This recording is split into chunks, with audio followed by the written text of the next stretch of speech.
열왕기상 7장 13절부터 22절까지.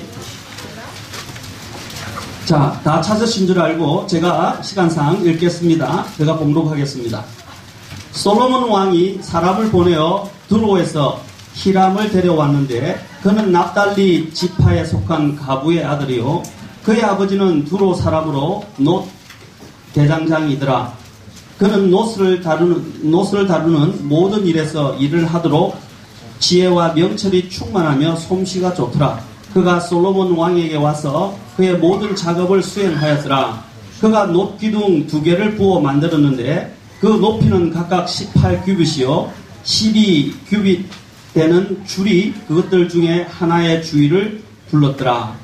또 그가 놋을 부어 기둥머리 2개를 만들어 기둥들 꼭대기에 두었는데 한 기둥머리의 높이는 5규빗이요 다른 기둥머리의 높이도 5규빗이었으며 또 그가 기둥들 꼭대기 위에 있던 기둥머리들을 위에 바둑판 모양의 그물들과 사슬 모양의 환 장식들을 만들되 흰 기둥머리에 7개 다른 기둥머리에 7개를 만들었더라.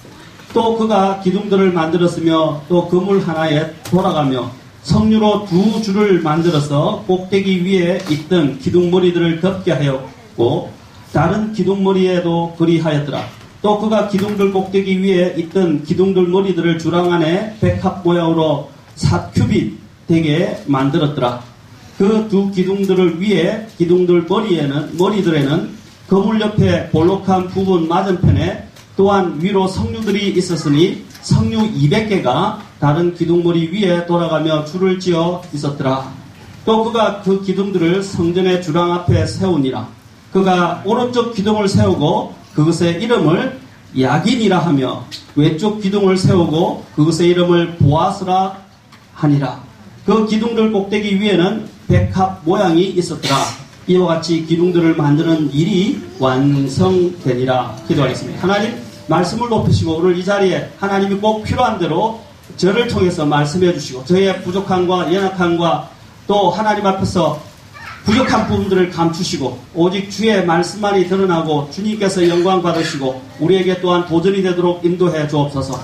이 모든 시간을 주님께 의탁하며 우리 주 예수님의 복된 존함을 받들어 기도하옵나이다. 아멘. 오늘 제가 여러분들에게 말씀 내용은 복잡해 보이지만 제가 간단하게 말씀을 드릴 것입니다. 야긴과 보아스에 대해서 오늘 말씀을 드리고자 합니다. 야긴과 보아스. 이제 나중에 제가 야긴과 보아스에 대해서 자세히 설명을 할 것입니다. 먼저 무엇보다도 우리에게 필요한 것은 뭐냐면 하나님의 집을 세우는 것입니다. 하나님의 집을 세우는 것입니다.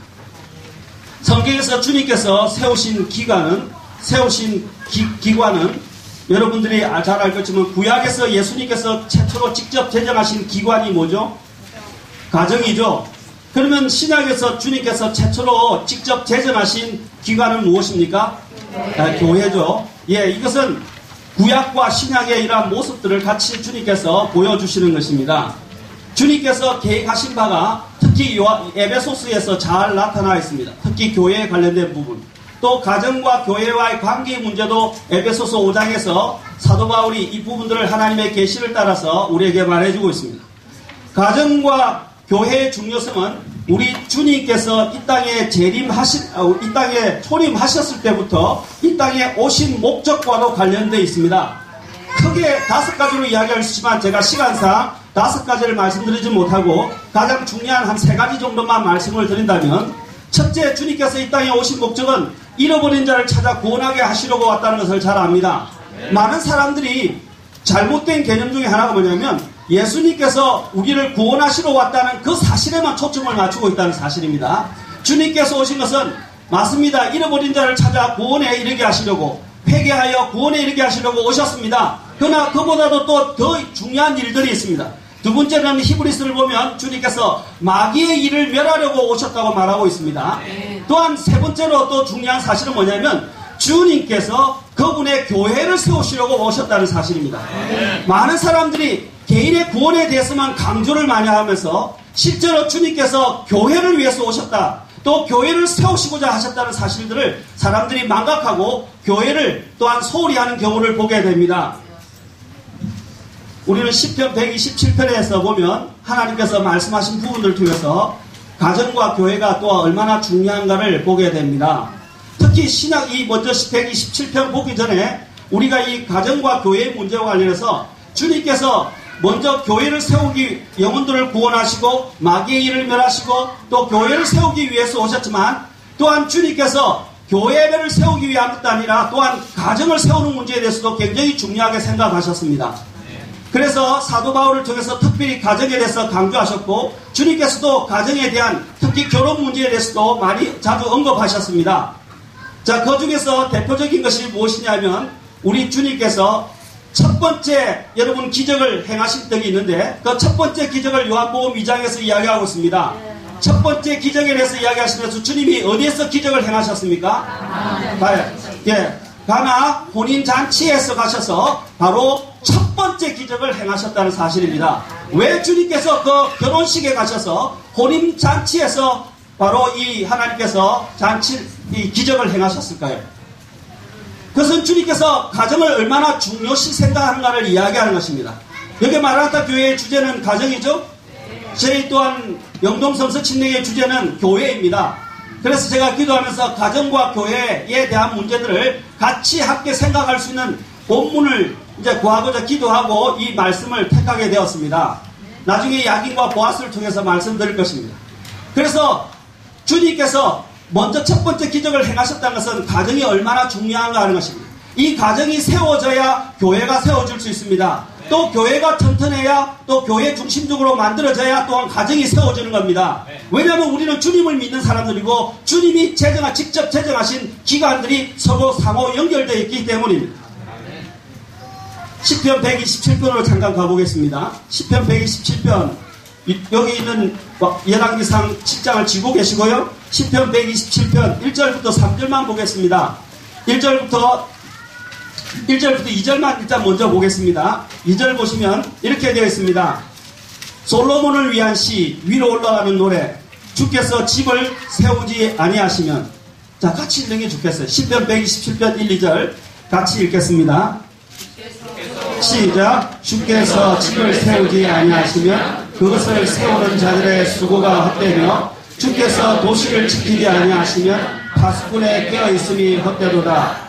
너희가 일찍 일어나고 늦도록 앉아있으며 보통의 빵을 먹음이 헛되도다. 이처럼 그분께서 자신이 사랑하는 자에게 잠을 주시는도다. 자, 여기서 시편 127편은 하나님께서 함께 하시지 않으면 인간의 모든 기본 생활 그리고 수고와 안전은 다 보장되지 않는다는 것입니다. 모든 인간의 노력과 수고가 헛사라고 말씀하고 있습니다. 특히 1절과 2절에서 보면 헛되다라는 말이 3번이나 반복됩니다. 3번씩이나 반복하고 있어요. 곧 하나님 없이 열심히 노력하고 수고하고 애쓰는 모든 것이 얼마나 헛된 것인가를 강조하고 있는 것입니다. 모든 일에서 우리는 그러므로 하나님을 신뢰하고 그분을 힘입어야 한다고 말씀하고 있습니다. 1절과 3절부터 5절을 보시면 여러분 110편 127편에 보면 하나님이 여기 보면 뭐라고 했어요? 주께서 집을 세우지 아니하시면 이 집은 두 가지입니다. 곧 우리의 가정을 의미하기도 하고 또 하나는 하나님의 집인 교회를 이야기하기도 합니다. 이 두 가지를 주님께서 이 집을 세우는 자가 누구라고 그랬습니까? 주님께서 세우시는 것입니다. 지금까지 헛되다고 하던 그 여기 있는 시편 기자는 3절에서 갑자기 보라라고 분위기를 새롭게 하면서 5절에서 그의 하살통에 가득한 바로 하살통에 가득한 자는 행복하도다 라고 말하고 있습니다. 자기 하살통에 가득한 자는 행복하도다 라고 말하고 있습니다. 가정을 세우는 자가 복이 있다는 것입니다. 바로 그가 인생을 세운 사람이고 승리한 사람이라는 것입니다. 그러나 그 가정을 세우시는 분이 누구라고요? 주님께서 세우시는 것입니다. 그래서 우리 가정이 남편과 아내가 하나님 안에서 하나가 되어서 성령 충만해서 주님 중심적으로 살아야 됩니다. 그래야 가정이 세워져요. 인간의 힘으로는 가정이 세워질 수가 없어요. 서로 싸움만 일어나고 갈등만 일어나고요. 서로 좋지 않은 일은 양보하지 않는 것 가운데서 결국 가정이 파탄으로 이르게 됩니다. 하나님이 중심된 사람들은 서로를 내려놓게 되어 있어요. 또 서로를 존중하게 되어 있어요. 서로를 사랑하게 되어 있습니다.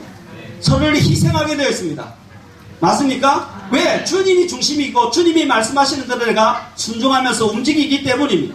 그런데 주님이 중심이 되어 있지 않은 각 남편과 아내와 자녀들이 있게 된다면 어떻게 돼요? 자기 자신이 튀어나오게 되는 것입니다.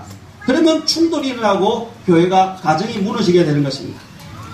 가정도 자식도 사실 마음대로 되지 않습니다. 세상에 많은 부모들이 자식을 돈과 명예와 욕심으로 세우려고 하다가 망했습니다. 자녀는 누가 주시는 것입니까? 여기 3절을 보십시오. 자녀는 뭐라? 보라, 자식들은 주의 유산이요 라고 그랬어요. 자식들은 누가 세운다고 그랬어요? 누가 주시는 거라고 그랬어요? 하나님이 주시는 거예요. 내 소유물이 아니에요. 물론 하나님이 나에게 맡기셨어요. 그러나 내 소유물이 아니에요. 하나님이 주의 유산이라고 말하고 있어요. 내 유산이 아니에요. 나는 이것을 위탁받은 것입니다. 아멘. 우리는 자식을 함부로 다루려고 하면 안 됩니다. 물론 부모의 권위가 있고 부모가 징계도 하지만 우리는 그 자녀를 하나님부터 선물을 받아서 위탁받은 사람들입니다. 청지기예요. 자녀들은 주님의 유산이라는 사실을 아셔요. 주님이 주시는 거예요. 그 태도 주님이 열어주신 것이고 그 자녀를 세우시는 분도 주님이십니다. 부모가 기도하지 않고 자신들의 지식과 자신들의 돈과 자신들의 재능과 자신들의 여러가지 권력을 가지고 자식들을 키우려고 그러고 자리에 앉히려고 해보십시오. 그 자식들이 잘 되겠습니까? 기도로 키우셔야 돼요. 그리고 주님의 기준으로 키우셔야 됩니다. 자식들은 주의 유산이라고 말하고 있습니다. 또한 아내도 누가 주시는 겁니까? 오늘 여기 남편들 잘 들었어요. 아내 누가 주시는가고? 예, 잠언 18장 22절에 보면 누구든지 아내를 얻는 자는 좋은 것을 얻고 주께 호의를 얻느니라 라고 했어요. 아내를 얻는 자는 뭐라고요? 좋은 것을 얻고 무엇을 얻는다고? 주님으로부터 호의를 얻는 자라고 그랬어요. 아멘? 오늘 우리 남편들 돈만 버는 기계가 되지 마시고요. 가정에서 주님께서 주신 이 호의를 보십시오. 아멘? 아멘? 보라! 라고 말씀하고 있어요. 보라! 오늘부터 잘하세요. 설거지도 좀 해주시고. 설거지만 해주려는 건 아닙니다. 마음가짐을 갖고 좀 잘 대해주시기 바랍니다. 이 아내들 참 영적 전쟁이 치열한 남편들도요. 이 직장에 가면 돈 벌고 뭐 세상에서 치기도 합니다. 그렇죠? 힘들죠? 아내들도요. 집에서 자식들과 전쟁입니다. 맞습니까? 자식과 전쟁을 벌이는 거예요. 늘. 그 얼마나 고단한지 아십니까? 사람을 대하는 것. 또 다른 사람, 제가 다른 것들은 신경 안 써도 되는데 이 자식은 또 어떻게 하지도 못하고 애물단지예요. 그렇죠? 그러나 그 자식을 세우는 분이 누구라고요? 하나님. 먼저 기도로, 그 다음에 또한 주의 훈계로, 세 번째는 본으로 키우셔야 됩니다. 그 다음에 또한 교회를 세우시는 분이 누구입니까? 1절의 집은 아까 가정을 말하기로 하지만 하나님의 집을 이야기하기로 합니다. 교회는 세우고 부흥시키는 영적 지도자들의 노고와 수고와 땀이 필요하지만 그 집을 세우는 분은 주 여호와 하나님이십니다.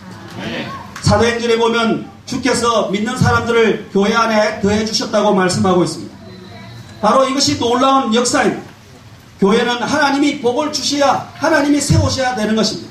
가정도 하나님이 세우셔야 되고 또한 교회 또한 하나님이 세우셔야 합니다.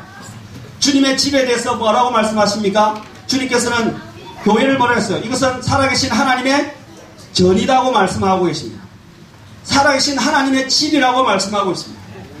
여러분이 집도 있지만 여러분 교회도 하나님의 집이에요. 우리는 하나님의 가족들입니다. 아멘. 교회는 하나님의 가족들이에요. 그 집에 사는 사람들입니다. 그러면 우리가 교회를 세우는 일에도 관심을 가져야 됩니다. 주님께서 주님의 자신의 집에 대해서 마태복음 21장 13절에서 말씀하시기를 내 집은 기도하는 집이다 라고 말씀하셨어요. 하나님의 교회는 기도하는 곳입니다. 또한 하나님의 성전에는 우상이 있어서는 안 됩니다. 하나님은 우상과 같이 있을 수가 없습니다. 아멘. 우상을 파괴해야 됩니다. 우리 안에 있는 우상이 무엇인지 간에 하나님 외에 다른 것들이 내 마음을 주관하고 내 마음을 끌어가는 모든 것들을 파괴하셔야 돼요. 그렇지 않으면 하나님이 같이 함께 공존할 수가 없어요. 왜냐하면 하나님은 거룩하시기 때문입니다. 거룩이라는 단어 우리가 쉽게 이야기하지만 거룩이라는 단어는 굉장히 말하기 어려운 단어예요. 거룩은 무엇입니까? 하나님이 다른 것과 구별되시고 죄와는 멀리 동떨어진다는 말씀을 하시는 것입니다. 하나님은 완전히 구별되세요. 죄와는 완전히 죄가 없으신 분이십니다. 바로 그 거룩하신 분이 우리에게 말씀하시기를 우리의 가정 또한 거룩해야 한다. 또 집도 하나님의 거룩한 전이라고 말하고 있습니다. 또한 하나님의 집은 주님의 집은 찬양하는 곳이라고 말합니다. 히브리서 2장 12절에 보면 이렇게 말씀하시고 이르시되 내가 주의 이름을 내 형제들에게 보이고 교회의 한가운데서 노래로 주를 찬양하리다. 히브리서에서 말합니다. 히브리서 2장 12절에서 뭐라고요? 교회의 한가운데서 찬양하리다 라고 되어 있어요. 구약에서 인용된 건데 구약에서는 회중이라고 되어 있어요. 그런데 신약에 와서는 이것을 인용하면서 뭐라고 하냐면 교회라고 이야기를 하고 있습니다. 교회 가운데서 하나님이 찬양을 받으시는 겁니다. 그래서 하나님의 집은 찬양하는 곳입니다. 또한 주님의 집은 진리의 집이라고 불려집니다. 진리. 뭐라고 그랬습니까? 사도 바울이 디모데에게 말씀하시기를 뭐라고 했어요? 내 집은 살아계신 하나님의 집이여 뭐래요? 진리의 기둥과 터라고 그랬습니다. 진리의 기둥과 터라고 그랬어요. 오늘 기둥에 대해서 이야기가 두 기둥 나왔죠? 그래서 우리는 진리가 교회 안에 서야 합니다. 우리는 사랑 이야기하는데 사랑은 굉장히 중요한 모든 것은 사랑이 근원이 돼야 합니다. 우리는 사랑으로 하나가 돼야 됩니다. 아멘. 그러나 진리가 없는 사랑은 그 잘못된 사랑이에요. 항상 사랑은 진리와 함께 가는 법입니다. 그래서 에베소서에서 뭐랬어요? 사랑 안에서 뭘 말하라고요? 진리를 말하라고 말씀하고 있습니다. 사랑 안에서 진리를 말하라. 진리 없는 사랑은 잘못된 거예요. 또한 사랑 없는 진리 또한 잘못된 거예요. 사랑 없는 진리는 사람을 죽이는 것입니다. 그러나 진리 없는 사랑은 어떻게 합니까? 모든 것을 다 방종하게 만듭니다. 사랑과 진리는 함께 가야 됩니다. 그래서 우리 이 교회는 여러분 저희 독립침례교회들은 어떻게 해야 됩니까? 진리 안에 서야 됩니다. 그런데 독립침례교회의 문제가 뭐냐면 너무 교리적인 진리만 너무 앞세우다 보니까 사랑이 부족해요. 그리고 실행력이 부족한 경우가 많습니다. 같이 가야 됩니다. 아멘.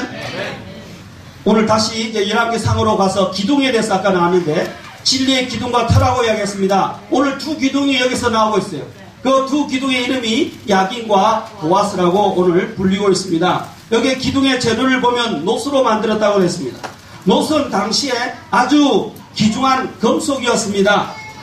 그래서 아주 많은 비용을 들여서 두 기둥을 세웠다는 사실을 알 수 있습니다. 이 기둥이 그만큼 성전에서 중요한 역할을 한다는 것을 보여줍니다.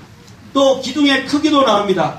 각각 18큐비라고 했으니까 우리 수치로 환산을 한다면 약 8.1m에서 9m 정도 됩니다. 45cm로 하게 되면 8.1m가 되고요. 그 다음에 50cm로 계산을 하게 되면 9m에 9m. 몇천 건물이죠? 9m면? 건축가 하는 분 없나요? 예? 3천 정도 되나요? 예. 꽤 높은, 굉장히 높죠? 기둥이. 그리고 너비가 아까 그랬어요. 너비가 3.8규빗인데 그 둘레가 얼마나 12규빗이라고 그랬습니다. 얼마나 큰지 4규빗 정도 되면 얼마입니까? 4규빗 정도 되면 4, 5, 20, 2m, 1m 50에서 2m 정도 되는 것입니다. 그 정도로 꽤 둘레가, 넓이가 크고요. 높이가 정도, 여기 아까 9m 정도 이른다고 말씀드렸습니다. 그러니까 성전에 들어갈 때 여러분들이 보시면 그 기둥이 굉장히 두꺼운 기둥이 어떻게 해야 돼요? 높이 두 개가 성전 바로 들어가는 입구에 서 있는 것을 대장관처럼 압도당하면서 보게 되어 있습니다. 얼마나 아름답게 만들었습니까? 자, 그것을 노스로 부어 만들었어요. 그냥 벽돌이 아니라 노스로 부어서 기둥 머리를 만들고 기둥 꼭대기에 두었다고 말하고 있습니다.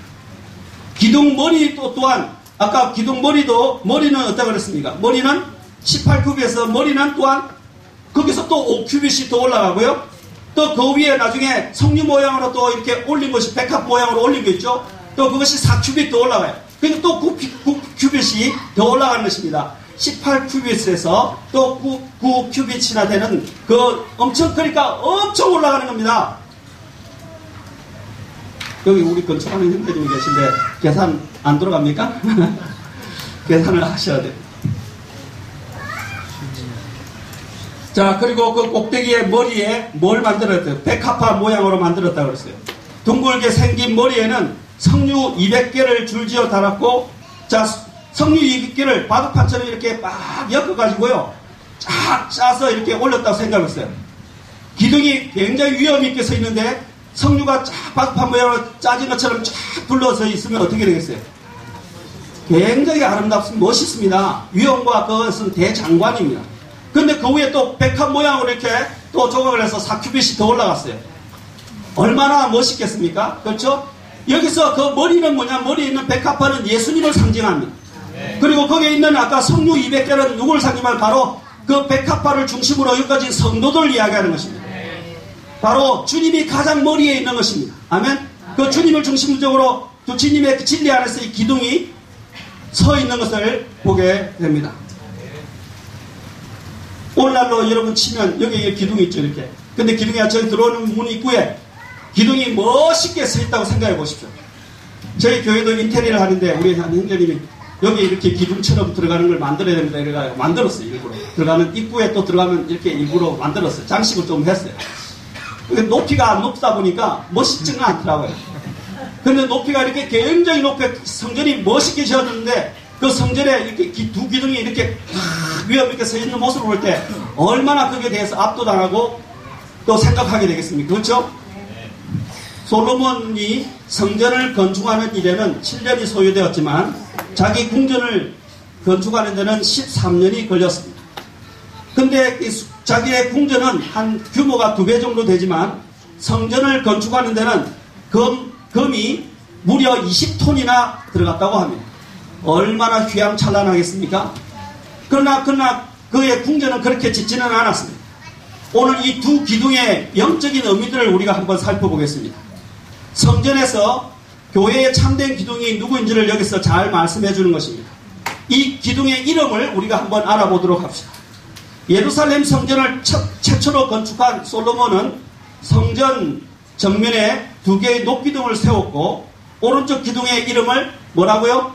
야긴. 그리고 왼쪽 기둥을 뭐라고요? 보아스라고 불렀습니다. 이제 안 잊어버릴 거예요. 계속 제가 반복시킬 겁니다. 안 잊어버릴 거예요. 성전을 지을 때 그 입구 옆에 이런 기둥이 오른쪽과 왼편에 있었고 그 이름을 야긴과 보아스라고 했는데 야긴은요 사실 다윗 시대의 제사장의 이름이었고요. 솔로몬과 관련해서 또 보아스는 룻의 남편이기도 하지만 우리가 잘 아는 다윗의 정여부입니다. 맞습니까? 솔로몬이 쓰는 고조부예요. 맞습니까? 자, 고조부예요. 그러니까 자신과 사실 관련되어 있기도 합니다. 그런데 이 이름을 누가 지으라고 하시냐면 하나님이 지으라고 하셨어요. 솔로몬이 잘 기억할 수 있는 이름이었습니다. 그러나 그 이름에는 의미가 있다는 것입니다. 모든 것들은 이름은 다 그 이름에는 다 의미가 있습니다. 주님께서 이러한 이름을 부실 때는 그 이름의 의미가 중요하기 때문에 붙여주신 것입니다. 야긴의 이름의 뜻은 하나님께서 세우신다라는 것입니다. 야, 여러분 할 때 히브리에서 야라든지 아까 보아스에서 이렇게 그렇죠? 이렇게 붙여진 이름들은 뭐냐면 하나님이라는 이름이 들어가 있어요. 그래서 야긴은 하나님께서 세우신다라는 뜻입니다. 보아스는 하나님께 권능이 있다 또는 하나님이 능력이 되신다, 하나님이 능력을 주신다 이런 뜻입니다. 하나님께서 능력을 주신다는 뜻이 또는 하나님께 권능이 있다는 뜻입니다. 하나님께서 성전을 친히 세우시고 그 성전과 다윗의 왕조를 자신의 권능으로 지키시고 세우신다는 것입니다. 하나님께서 솔로몬에게 성전을 건축하시면서 성전 정문에서 정면에 그 두 기둥을 세운 것은 바로 이것이 믿음의 출발점이고 핵심이었기 때문에 그 기둥을 세우시고 그것을 야긴과 보아스라 붙여주셨고 그 야긴과 보아스의 이름의 의미를 깨닫게 하신 것입니다. 제사장들이나 레위인들이 성전 안에 들어갈 때에 이스라엘 백성들이 성전 앞에 섰을 때 그 웅장한 기둥을 보면서 하나님에 대한 생각을 하게 되어 있습니다. 생각을 하게 되는데 하나님에 대한 구체적인 생각이 바로 그 이름이었습니다. 하나님께서 이름을 붙였을 때는 중요한 이유가 있다고 말씀드렸습니다.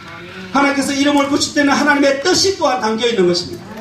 두 기둥은 성전에, 이 성전을 천정을 떠받치도록 성전에 배치된 것이 아니 그냥 성전 앞에 세워진 거대한 상징물이었습니다. 그냥 천정을 바치는 것이 아니었어요.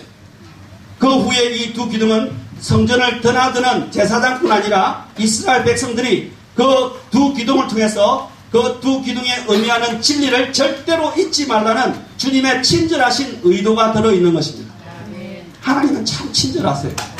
여기 보면 디도서에 보면 하나님의 친절이 나타났어 이라고 되어 있습니다. 그렇죠? 하나님의 친절. 하나님은 친절하십니다. 저는 이전에는 긍휼이라는 단어가 참 좋았는데 이제 요즘 와서는 또 친절이라는 단어가 좋아요. 이 친절은 하나님이 우리를 생각하시고 배려하신다는 뜻 아닙니까? 하나님의 친절하시는 것이 친절이 우리에게도 여기서 이 성전 기둥을 통해서 나타납니다. 하나님께서 그 출입을 하는 제사장들과 그 이스라엘 백성들에게 하나님이 친절하게 하나님의 뜻을 보여주고 계신 것입니다. 성전은 어떤 곳입니까? 하나님께 경배와 희생을 드리는 장소입니다. 하나님은 이스라엘 백성들이 성전에 올라올 때마다 그 두 기둥을 보면서 압도당하죠. 그 기둥을 보면서 그들의 믿음의 확신을 점검하도록 하는 성전 건축물이었다는 것입니다. 이스라엘 백성들이 특히 제사장들은 성전 입구에 야긴과 보아스라는 두 기둥을 보면서 그들은 두 가지 원리의 믿음의 확신을 가졌습니다. 이와 같이 하나님께 경배를 드리러 가는 우리 신자들도 가장 먼저 하나님께서 우리 삶의 전부를 세우시고 또 우리에게 삶의 본능을 주신다는 사실을 깊이 새길 필요가 있습니다. 그분께 경배하러 가는 자는 무엇보다도 먼저 성전, 곧 그분의 임재와 교제 가운데 들어가면서 하나님의 권능을 믿고 또 그분께서 경배자의 삶을 세워주실 거는 이러한 믿음의 확신을 가질 필요가 있다는 것입니다. 아까 믿음의 문제라고 그랬죠? 그 두 기둥을 보면서 우리는 뭡니까? 하나님을 생각하면서 믿음의 확신을 갖고 들어간다는 사실입니다. 우리는 주님의 임재에 나아가기 전에, 주님께 경배하러 가기 전에 우리는 예수 그리스도를 통한 믿음의 확신과 하나님께 대한 감사와 찬양이 먼저 선행되어야 합니다. 그래서 히브리서 10장, 요 지고 계시고 히브리서 10장 21절부터 23절까지 한번 봅시다. 하나님께 나아가는 자는 어떻게 나아가야 한다고 말하고 있습니까? 히브리서 10장 21절부터 23절입니다. 저는요, 또 설교를 하면 시기가 없어가지고 시간 관념이 없어서 2시간, 3시간 할 수도 있습니다. 그래서 제가 시기를 요즘 갖다 놓고 빨리 시간을 맞추려고 지금 하고 있습니다. 자, 히브리서 10장 21절부터 23절입니다. 같이 읽도록 하겠습니다. 시작. 또 하나님의 집을 다스리는 대제사장께서 우리에게 계심으로 우리 마음이 뿌림을 받아 악한 양심으로부터 벗어났고 우리 몸은 순수한 물로 씻겼으니 우리가 믿음의 충만한 확신 속에서 진실한 마음으로 가까이 다가가자. 보시죠. 구원받은 사람들은 우리에게 대제사장이 계신데 그 구원받은 사람들이 하나님 앞에 나아갈 때에 그분께 나아갈 때 어떤 마음으로요? 믿음의 충만한 확신 속에서 진실한 마음으로 가까이 나아가자고 말하겠습니다. 아멘. 여러분에게 믿음의 충만한 확신이 있습니까? 예수 그리스도만이 나의 유일한 구원자고 나를 또한 죄를 용서시켜 주시고 또한 나를 영원한 생명으로 인도하실 유일한 분이라는 것을 믿고 확신하십니까? 100% 확신이 되어야 됩니다. 아멘. 이 확신 가운데서 이제 우리가 하나님의 임재 가운데로 하나님께 경배하러 들어가게 되는 것입니다. 10장 23절 보십시오. 우리의 약속하신 분께서 신실하시니 우리의 믿음의 고백을 흔들림 없이 굳게 잡고. 아멘. 그리고 히브리서 12장 2절로 가보십시오. 2절에 보면 이렇게 이야기합니다. 우리의 믿음의 창시자요 또 완성자이신 누구를 바라보자? 예수님을 바라보자. 아멘. 예수님 없이는 우리는 아무것도 아니. 아까 그랬죠. 집과 가정과 교회를 세우신 분이 누구라고 그랬어요? 또한 우리의 삶도 예수님 없이는 아무것도 아니라는 것을 알아요. 요한복음 15장 3절에서 주님이 뭐라고 말씀하셨습니까? 너희가 나 없이는 아무것도 할 수 없느니라고 말씀하셨어요. 우리의 삶에 정말 주님이 우리의 삶의 중심이 되시고 내 삶의 모든 것들을 세우시는 분이시고 내 삶에 정말 아까 보아스처럼 능력을 주시는 분이십니다. 우리 삶을 한번 돌아볼 필요가 있습니다. 우리는 하나님을 믿는다고 하면서 마음 한편에는 불신이 도사리고 있고 또 어떤 때는 하나님 안에서 확신을 갖고 있는 듯 하다가 어느 순간이 되면 그 확신이 와르르 담처럼 무너져 내리기도 하는 경우가 있습니다. 그러나 우리는 그분께 나아갈 때마다 그분께서 우리의 삶을 계획하고 인도하고 권능을 주시며 우리의 믿음을 세우신다는 믿음을 가져야 합니다.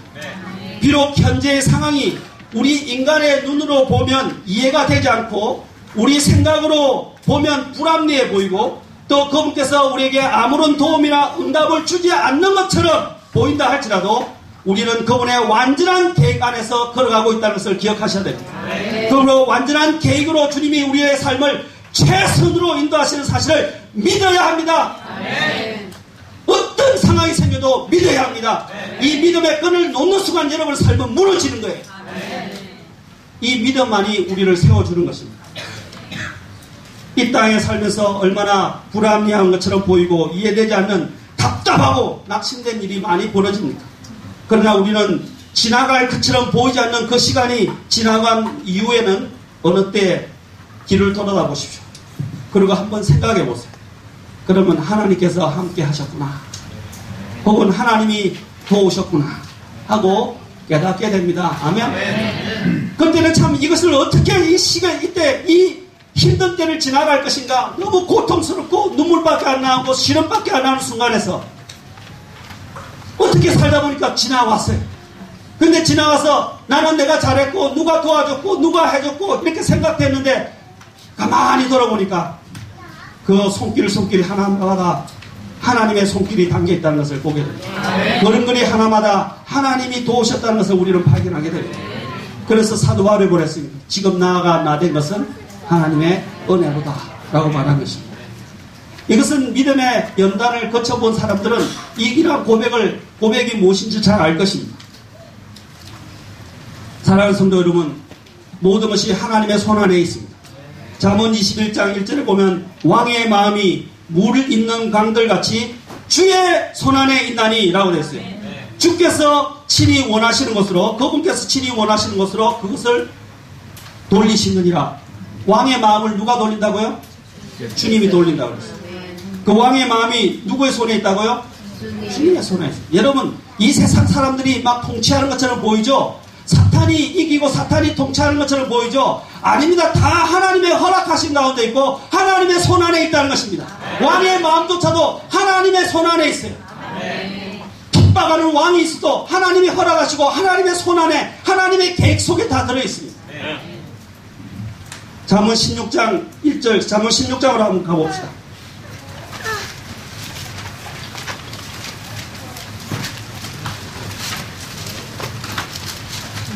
잠언 16장 1절에 보면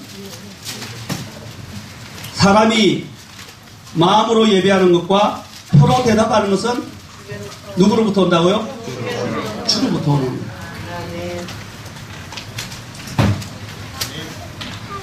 그리고 또한 그 뒤에 9절을 한번 보십시오. 9절, 다 9절 같이 읽어봅시다. 시작. 사람의 마음이 그의 길을 계획할지라도 주께서 그의 걸음을 인도하시느니라. 누가 인도한다고 결국에는? 하나님 뜻만이 서는 것입니다. 아멘. 내가 잘났다고 막 하는 것 같처럼 보이지만요, 결국은 하나님이 다 이루어갔어요. 하나님이 원하시는 것이 이루어지게 될 것입니다. 또 16장 3절 보세요. 그래서 우리 보고 뭐라고 말씀하십니까? 3절 4절 또 같이 읽겠습니다. 자, 우리 보고 이렇게 말씀하십니다. 시작. 내 일들을 주께 맡기라. 그러면 내가 생각하는 것들이 굳게 세워지리라. 주께서는 자신을 위하여 모든 것을 만드셨나니 참으로 사악한 자도 악한 나를 위하여 만드셨느니라. 여러분, 사악한 자도 주님의 도구에 불과해요. 주님의 결국 계획과 목적을 세우는 도구에 불과하단 말입니다. 지금은 내 앞에 저런 사악한 자들이 판을 치고 번영하는 것처럼 보이고 형통하는 것처럼 보이고 나를 압제하고 핍박하는 것처럼 보인다 할지라도 다 누구의 손 안에 있다고요? 하나님의 손 안에 있어요. 하나님이 다 그것을 만드셨고 하나님이 다 주관하고 계시다는 것입니다. 그래서 여러분은 절대로 믿음을 잃어버리면 안 됩니다. 보아스, 아까 야긴과 보아스를 통해서 믿음의 하나님에 대한 살아계신 하나님의 역사와 하나님에 대한 믿음을 가지고 여러분은 계속 인내로 경주해야 합니다. 전에는 제가 좀 여러분들에게 강한 설교를 마라타 교회 갈 때마다 해서 별로 인기가 없을 거예요. 오늘은 그런 강한 설교가 아닙니다. 그렇죠? 여러분의 삶에 그렇죠? 믿음의 확신을 주는 설교를 하고 있죠? 저는 제가 책망하는 설교를 많이 해가지고요. 오늘은 인기를 좀 얻어야 될 것 같아요. 농담입니다. 자, 잠언 19장 21절에 보면 또한 사람의 마음에 많은 계획이 있을지라도 주의 뜻 그것만 서리라. 19장 21절에서 사람의 마음에 많은 계획이 있을지라도 주의 뜻 그것만이 서리라 라고 말합니다. 또한 두 번째로 우리가 배워야 할 사실은 경배하는 자뿐만 아니라 하나님께서 이스라엘 민족을 세우시고 그 민족을 지키시는 것도 또 민족을 세우시는 분도 오직 하나님이시라는 것입니다. 이 사실은 이스라엘 백성들이 경배를 드릴 때 특히 제사장들이 섬기는 일을 하러 들어갈 때마다 항상 마음속에 새겨야 할 진리였습니다. 오늘날 우리의 가정과 교회를 세우시는 분도 하나님이시고 가정과 교회를 지키시는 분도 오직 하나님의 사실을 늘 마음에 두어야 합니다. 마치 이집트를 탈출하기 전에 하나님께서 이스라엘 백성들의 모든 집에 어린 양의 피를 문의 인방과 양 기둥 옆에 이 양 기둥에 뿌려서 구별시켰던 것처럼 그들을 그래서 지키셨던 것처럼 바로 성전 입구의 두 기둥을 통해서 하나님께서는 우리 또한 우리를 지키실 것이라는 것을 말해주고 있는 것입니다. 우리의 가정과 우리의 교회를 지키실 것을 말씀하고 있습니다. 주님께서 말씀해 내가 내 교회를 세우리니 지옥의 문들이 그것을 이기지 못하리라 말씀하셨어요. 주님이 지키신다는 거예요. 세 번째로 우리가 배울 수 있는 것은 야긴과 보아스라는 두 기둥은 솔로몬 개인에게 있어서도 아주 중요한 귀중한 진리의 사실을 보여주고 되새겨주는 것이었습니다. 솔로몬을 한번 생각해 보세요. 솔로몬은 다윗과 바세바의 불륜과 함께해서 태어났습니다. 맞습니까? 어찌 보면 참 더러운 사생아와 같은 사람이에요. 그가 태어났을 때 그의 위로 다윗 왕의 피를 이어받은 이복형이 9명이나 있었습니다.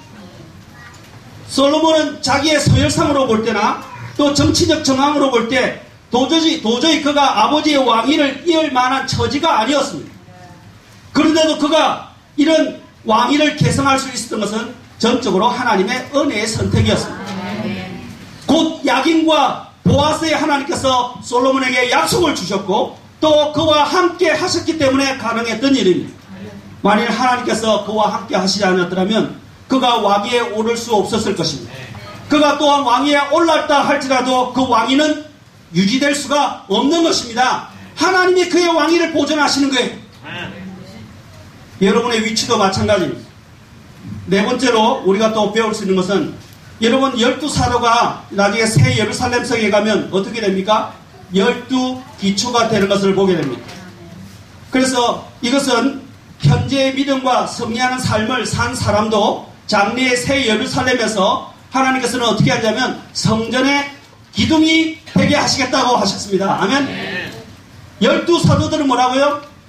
새 예루살렘의 기초가 되게 하는데 하나님 안에서 믿음으로 승리한 사람에게는 하나님이 뭐가 되게 한다고요? 그 성전의 기둥이 되게 하신다고 우리에게 약속하고 계세요. 아멘. 여러분 성전의 기둥이 되기를 원하십니까? 아니면 요만한 돌멩이가 되기를 원하세요? 기둥이 되기를 원하시죠?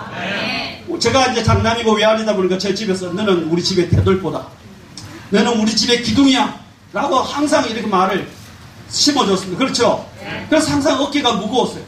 장손이고 외아들이고 그렇죠? 항상 힘이 들었어요.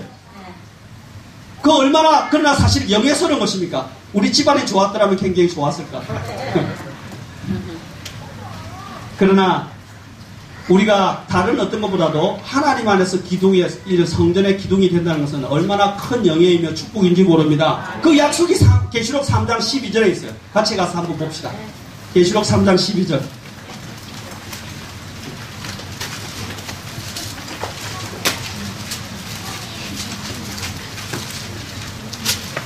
같이 한번 읽어보겠습니다.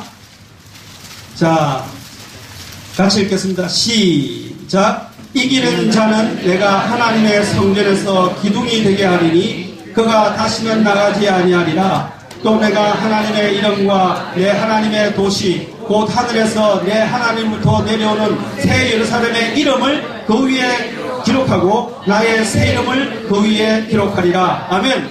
이기는 자에게 뭐라고요? 내 하나님의 성전에서 기둥이 되게 하겠다고 하셨어요. 이 말씀은 주 예수님께서 필라델피아 교회를 향해서 주신 말씀입니다. 어떤 시련과 고난에도 넘어지지 않고 끝까지 인내로 견디고 승리한 성도들은 주님께서 또한 그 성도들에게 왕관을 주시는 것인데, 왕관은 어떤 왕관을 주신다고 그랬어요? 유혹을 이기는 자는 생명의 왕관을 준다고 하셨어요. 그렇죠? 그와 함께 또 오늘 여기 본문에서 뭐라고 되어 있습니까? 성전에 기둥이 되게 하신다. 주님 앞에 섰는데 너는 내 성전의 기둥이니라, 이렇게 할 때 얼마나 좋겠어요. 근데 여러분들은 나는 하는데 너는 내 성전의 먼지이니라, 이렇게 되면 참 불행하겠죠. 그렇죠? 야긴과 보아스라는 두 기둥머리에 백합화라는 장식이 있었다고 말씀드렸습니다. 이 백합화는 성경에서 예수 그리스도를 상징합니다. 주는 저사 밑에 백합화여 빛나는 새벽별이라는 찬송이 있죠.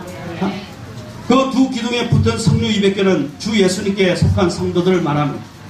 교회의 머리 대신 그리스도를 따라서 모든 성도들은 성전의 기둥을 이루어야 한다는 뜻입니다.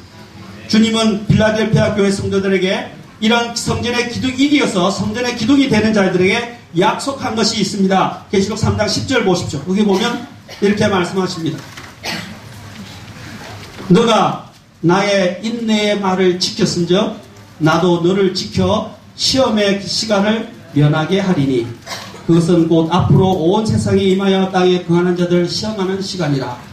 주님께서 인내의 말을 지킨 자들에게 시험의 시간을 면하게 해주시겠다고 약속하셨습니다. 보아스의 뜻이 뭐라고 말씀드렸습니까?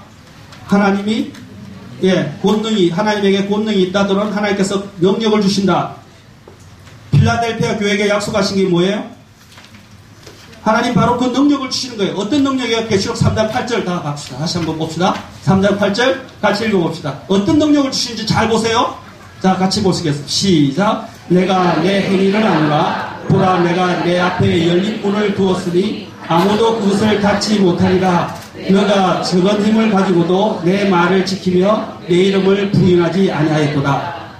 주님이 이 자그마한 교회, 신실한 교회에게 뭘 말씀하셨어요? 열린 문을 주시겠다고 말씀하셨어요. 그건 누구도 닫을 수 없다고 그러셨어요. 사랑하는 성도 여러분, 그것은 무엇입니까? 주님이 그 신실한 필라델피아 교회에 뭐가 되어주겠어요? 후견인이자 능력이 되어주시겠다는 것입니다. 아멘? 주님이 문을 열면, 그 교회를 위해서 문을 열어주시면 누구도 다룰 수가 없다는 것입니다. 아멘? 마찬가지로 우리의 삶에 주님이 함께 하시고 주님이 우리의 삶을 열어주시면 그 누구도 우리를 공격할 수 없어요. 그 누구도 우리를 공략할 수 없어요. 아멘? 바로 이것이 이기는 자에게, 믿음을 지키고 확신 가운데 걸어가는 자에게 주시는 하나님의 약속입니다. 우리 가정과 교회도 마찬가지입니다. 우리의 가정과 교회를 어떻게 세우겠습니까? 우리의 가정과 어떻게 세우기를 원하십니까? 하나님은 바로 야긴과 보아스를 통해서 우리의 가정이 누구를 통해서 세워지는가를 보기를 간절히 원하고 있습니다. 오직 그분의 능력으로만 세워진다는 것입니다. 마지막으로 우리는 세상에서 우리의 현재 보이는 처지와 상황을 비관해서는 절대 안 됩니다. 불평하거나 하나님을 원망해서도 안 됩니다. 불평은 큰 죄입니다. 가정과 교회를 파괴하는 주범 중에는 불평과 원망과 용서하지 못함에 있습니다. 우리는 하나님께서 우리의 삶을 계획하고 인도하고 세우시고 모든 것을 주관하신다는 믿음의 확신을 가져야 합니다. 성전 건축을 결단한 솔로몬이나 성전 건축의 재능이나 물질로 참여한 백성들이 성전을 세우고 그 민족을 지키는 것이 아니라 하나님께서 바로 그것을 세우시고 지키신다는 것을 항상 새겨야 했듯이 우리의 가정과 교회도 우리 자신이 아니라 바로 하나님께서 세우시고 지키시고 그 능력을 주시는 분이라는 것을 잊지 말아야 할 것입니다. 그래서 우리는 늘 하나님께 고백하고 기도해야 되고 그분을 도움을 구해야 되고 그분께 지혜를 구해야 되고 그분의 말씀 안에서 해답을 찾아야 되고 그분과 함께 동행하는 삶을 살아야 합니다. 민족의 모든 운명이 하나님의 손 안에 있었어요. 마찬가지로 우리 가정과 교회의 운명도 하나님의 손 안에 있습니다. 여러분들이 하나님을 떠나면 마치 돈은 좀 많이 벌 수 있겠지만 가정은 무너지게 되는 것을 보게 됩니다. 맞습니까? 특히 자녀들을 키울 때 돈으로 키우지 마세요. 돈으로 키우지 마세요. 특히 가정에서 가장 큰 문제가 뭐냐면 아까 주님이 중심이 되고 주님이 중심이 된 사람은 누가 먼저 머리가 되는 거예요? 그 다음에 가정에? 주님, 그 다음에 남편입니다. 아멘. 아까 우리 자매님들 제가 돕고 와줬는데 이제는 형제님을 돕고 와드릴게요. 남편이 살아야 가정이 삽니다. 아내들 저가 제발 잔소리하지 마시고 남편들 길을 좀 살려주세요.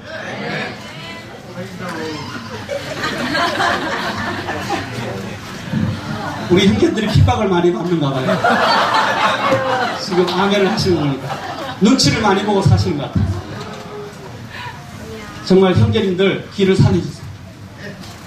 그 다음에 아이가 중심이 되면 안 돼요. 가정의 중심은 누구예요? 부부예요. 부부보다 아이를 더 사랑하고 더 존중하면 안 돼요. 아이들 밥은 차려주는데 남편 밥은 찬밥이에요. 출근할 때 남편은 밥 안 해주고 아이들 밥을 해서 보내요.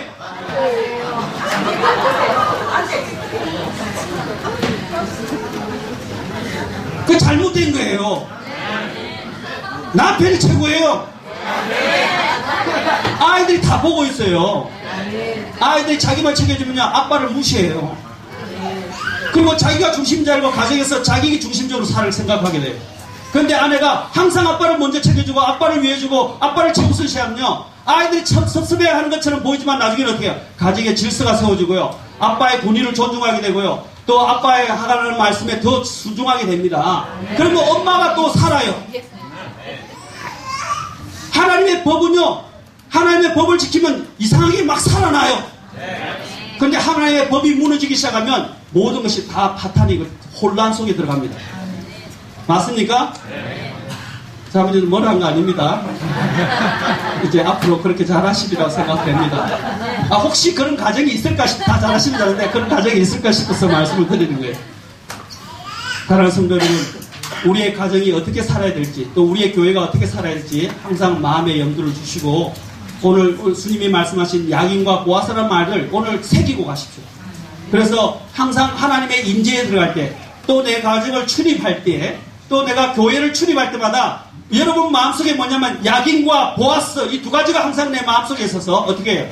하나님이 세우시고 하나님이 능력을 주시지 않으면 안 된다. 나와 함께 하시는 그 하나님에 대한 믿음의 확신을 갖고 여러분의 삶을 사시기 바랍니다. 네. 항상 여러분들은 하나님이 중심이 되기 때문에 가정이 세워질 것이고 교회가 세워지리라고 저는 확신합니다. 네. 기도하시겠습니다. 오늘 다 같이 자리에 잠깐 일어서시겠습니다. 힘들겠지만